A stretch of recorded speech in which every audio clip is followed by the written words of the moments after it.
Viewers, আপনারা দেখতে পাচ্ছেন যে সালমানের পেছনে বাচ্চা ছেলেটা দৌড়াচ্ছে। এর কারণ হচ্ছে এই বাচ্চা ছেলেটাকে যখনই আমরা মুক্ত করি তখনই কোনো না কোনো 5 থেকে 7 বছরের বাচ্চা ছেলেদের সাথেই সারাদিন সে ঘোরাঘুরি করবে থাকবে, এরকম একটা অভ্যস্ত তার হয়ে গেছে। তো আজকে আমি তাকে মুক্ত করেছি। আজকে সারাদিন বাড়ির আশেপাশে আছে। তো আমরা দেখবো তাকে এখন কি করে, তার পেছনে সারাদিন সে কী করে কি বলে। তো আপনারা সম্পূর্ণ ভিডিওটা দেখেন। আমার 4টা শালিক পাখি আছে, 4টার মধ্যে 2টাকে মুক্ত করে দিয়েছে আর 2টা হচ্ছে আপনার কাঁচের মধ্যে আছে।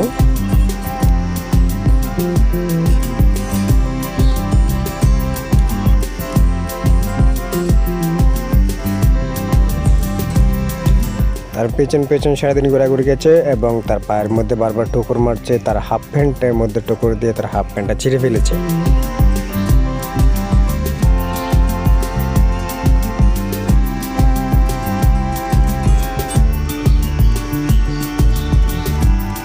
আর আপনারা যারা শালিক পাখির কথাগুলো শুনতে চান তাহলে আমার চ্যানেলের ভিতরে ঢুকে অন্য ভিডিওগুলো দেখতে পারবেন যে শালিক পাখি কথা বলেছে। আর যারা শালিক পাখি কথা বলাতে চান, কীভাবে কথা বলাবেন এই নিয়ে আমার চ্যানেলে অনেক ধরনের ভিডিও আছে।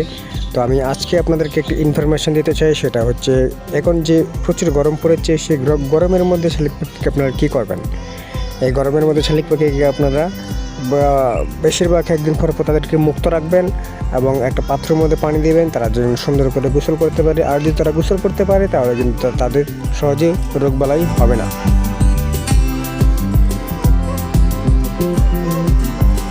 আর সবসময় তাদেরকে আপনারা পরিষ্কার পানি দেবেন, পরিষ্কার পানি খাওয়ার জন্য দেবেন। কোনো প্রতিদিনের পানি প্রতিদিন পরিষ্কার করে দেবেন। পানি কিন্তু একটা গুরুত্বপূর্ণ একটা বিষয়।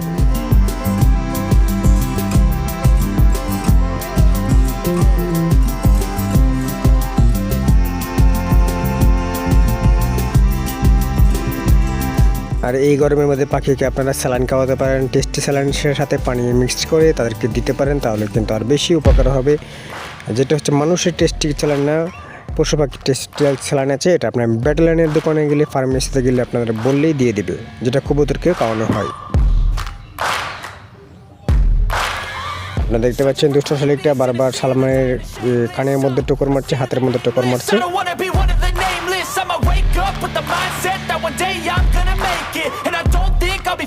এত সুন্দর করে আপনাদের জন্য ভিডিও বানান, যদি লাইক কমেন্ট শেয়ার না করেন তাহলে কিন্তু পরবর্তীতে আপনারা ভিডিও পাবেন না।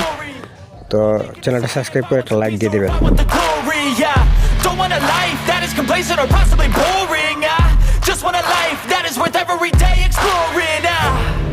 My whole life I just wanted someone who would notice me. My whole life I just wanted to be somebody to be. Yeah, I just wanna be great.